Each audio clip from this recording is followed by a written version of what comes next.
شهادة حق نرجو بها النجاة يوم القيامة.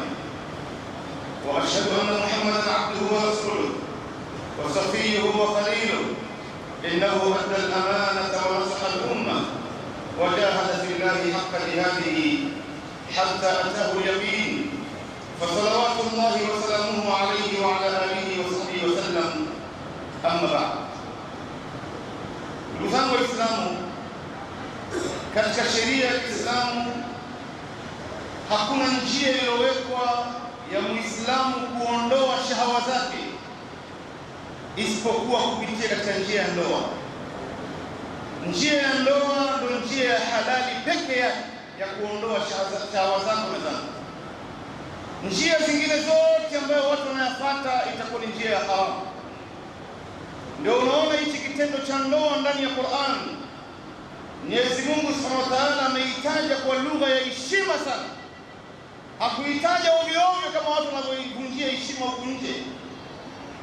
Imetajwa kwa lugha ya heshima. Mwenyezi Mungu Subhanahu wa Ta'ala aliposema falamma taghashaha hamalat hamlan khafifan famarrat bi, yule mwanamume alipomvaa yule mwanamke.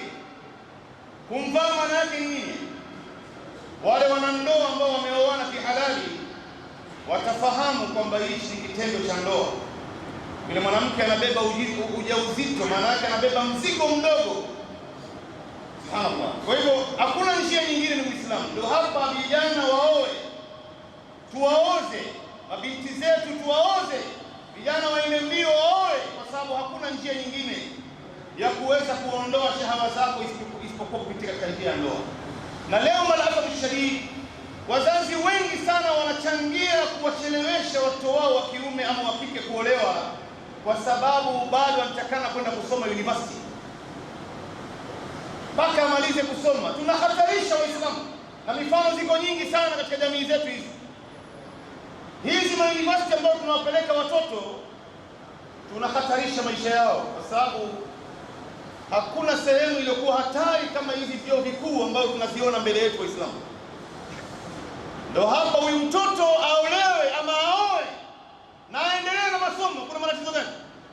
Lakini wewe leo unamchelewesha huyu mtoto na ameshafika umri wa kuolewa ama kuoa, ukifikiri kwamba unampenda, kumbe unahatarisha maisha yake huyu mtoto.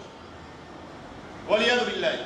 Subhanallah, nilikuwa nikisoma nakala moja wiki iliyopita katika jamii ya Waislamu. Talaka imekuwa haisemeki.